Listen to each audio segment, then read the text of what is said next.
Hello everyone, we're Group 10 from the Financial Analysis course attended in Lewis. During the course of the video, we're going to delve into a comprehensive financial analysis presentation of the Hera Group in the years between 2018 and 2022.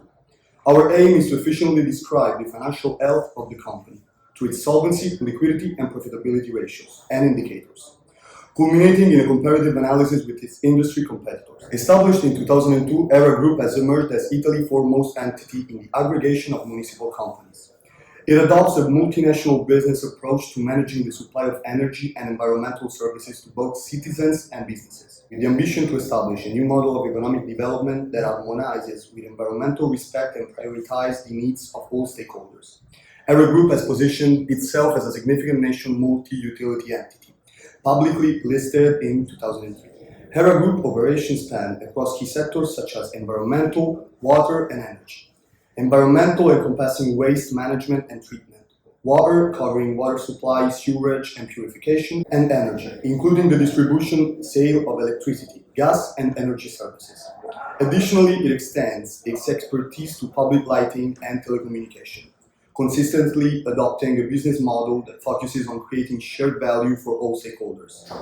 We've commenced our analysis by focusing on solvency ratios and indicators, which serve as critical tools in assessing the financial health and long-term viability of the Hera Group. Solvency analysis is instrumental in evaluating a company's capability to meet its long-term obligations and commitment.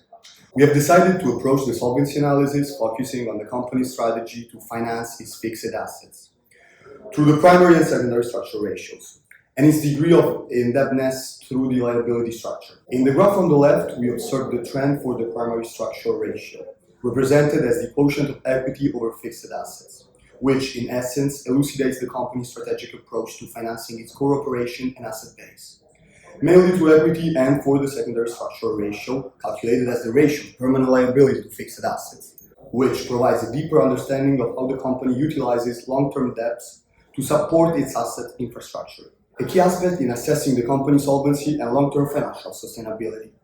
The primary structure ratio follows a constant downward trend. Despite the company's equity has increased, fixed assets have increased more during the years considered, showing a lower trend in all the years compared to the industry average except in 2022. A secondary structure ratio higher than 1 represents, as a rule of thumb, that a significant portion of the company's fixed asset are financed by debts that are not expected to be paid off in the near term. Hera Group trend reflects this phenomenon, except for 2021, demonstrating a good solvency. Even in this case, the industry average is always higher except for the period after 2021. As for the degree of indebtedness of the company, the ratio considered, the total debt ratio and the financial debt ratio, provide vital insights into the financial leverage and risk profile of an organization. In particular, the TDR offers a broad perspective on the company's use of leverage and its ability to cover all its obligations in the event of a wind down. From the graph, we can notice that the ratio steadily maintains high levels, fluctuating between 2.20 and 3.70, which results are consistent with the company main competitors' levels, which can be mainly attributed to the fact that we're dealing with a capital-intensive industry, due to the significant capital outlays required for operations. However, it may also reflect a high level of risk, as the company has obligations to creditors that it must meet regardless of its financial performance. The FDR is useful for understanding the extent to which a company is financed by debt that may carry interest obligation, as opposed to equity financing. Meanwhile, when the financial debt ratio is high, as in our case, fluctuating between 115 and 174, it indicates the company's operations are heavily reliant on financial debt. This condition can be particularly precarious if the company earnings are volatile or if the industry is subject to cyclical downturns. The degree of rigidity of assets exposes how the assets of the company are more rigid, meaning more presence of fixed assets, or flexible in the opposite case. The ratios are complementary if calculated on the invested capital that need to be compared with the industry because their value depends on the industry average.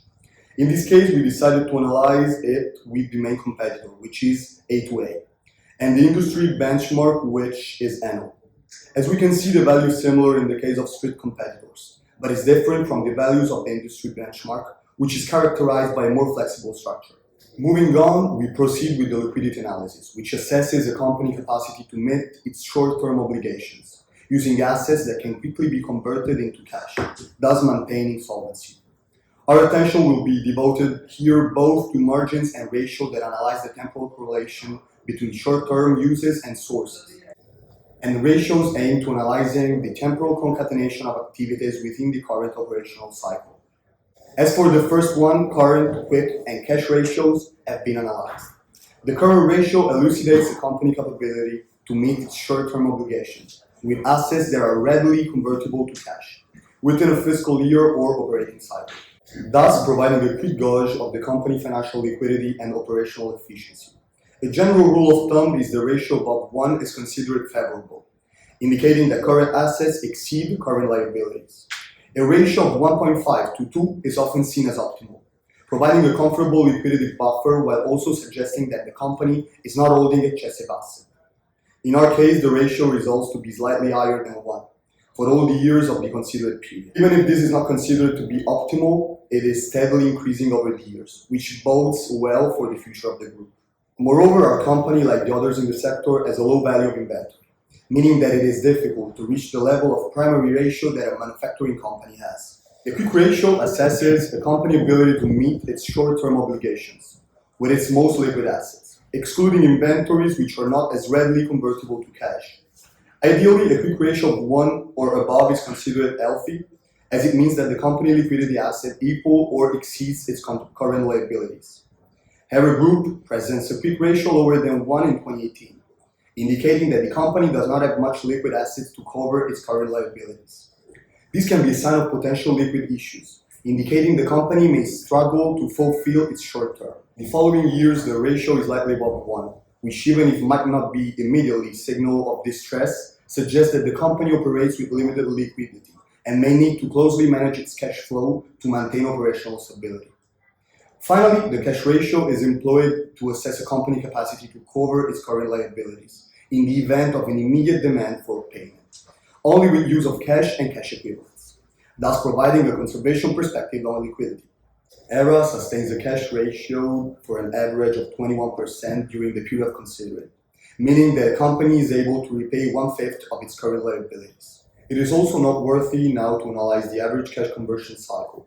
In essence, the CCC reflects the duration of time that capital is tied up in the operational cycle of a business before being realized as cash. In the case of the Hera Group, except for the first year, it keeps a value that fluctuates around 20 days in the period considered.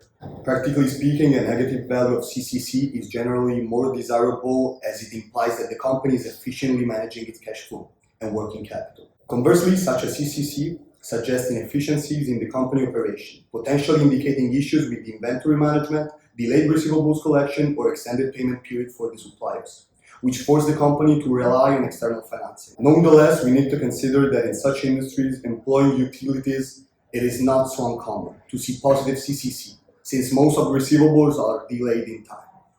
Our analysis now proceeds with the profitability analysis aimed at evaluating the financial performance of the company in terms of its ability to generate profits and return for its stakeholders. We can see that the ROI has fluctuated around 9-10% until 2021. This value appears acceptable considering the company's life cycle phase, the industry and economic conditions. In 2022, the ROI dropped significantly despite a substantial increase in the CT. The decrease is attributed to a sharp decline in ROS, particularly due to a decrease in operating income. Moving on to a comparison between the ROI and the ROE throughout the years, we can see that the ROE has consistently exceeded the sector's acceptable threshold of 10%, except in 2022. During that year, in fact, a decline in operating income led to a reduction in net profit, resulting in diminished ROE performance.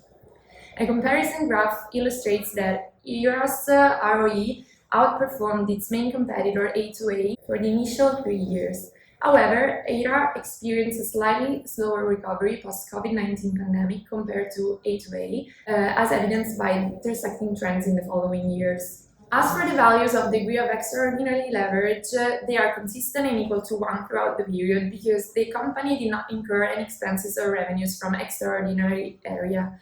Consequently, EBIT integral equals EBIT normalized and the ratio is 1. On the other hand, though, the values of degree of ancillary leverage fluctuate slightly, especially in 2019, which is the only year in which we can find revenues from the non-operating area of the company. In particular, the revenue came from the restatement of the fair value of the equity investment previously held in East Energy SPA a net capital gain obtained following the transfer of control of the newly incorporated company AP Ready Gas Northeast. In 2019, the degree of ancillary leverage exceeded 1, indicating a yield from the non-operating area greater than that from the operating area. The financial leverage shows positive values throughout the period under analysis, suggesting a lower cost of debt given by financial expenses divided by total financial liabilities compared to the return on net assets.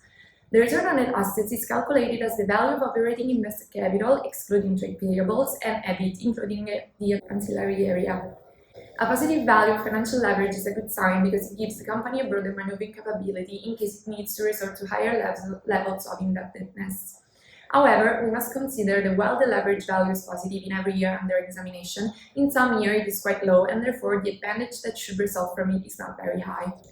As for the degree of operating leverage, it begins above 5% in 2018, showing a slight increase in 2019, signaling heightened sensitivity of earning before interest and taxes to sales changes. However, we can notice a notable decline in 2020 that indicates a significant drop in operational leverage. Subsequently, the degree of operating leverage continues to decrease, reaching values below 0% in 2022, suggesting negative operating leverage.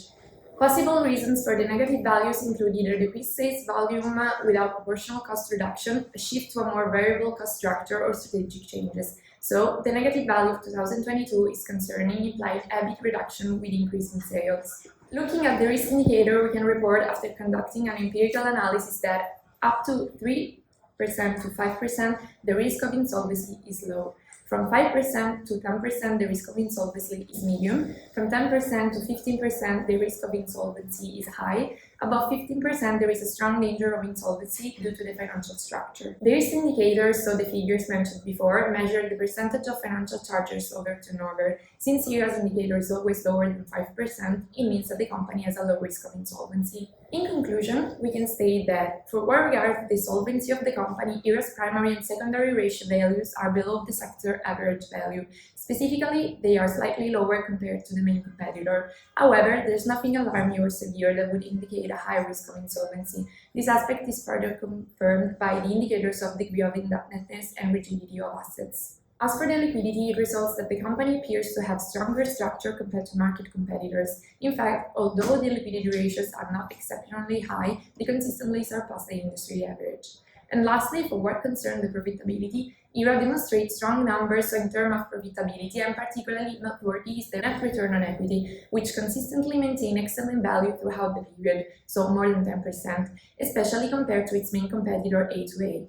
However, as observed across various indicators, it experienced a more pronounced downturn immediately following the COVID-19 pandemic. Thank you for your attention.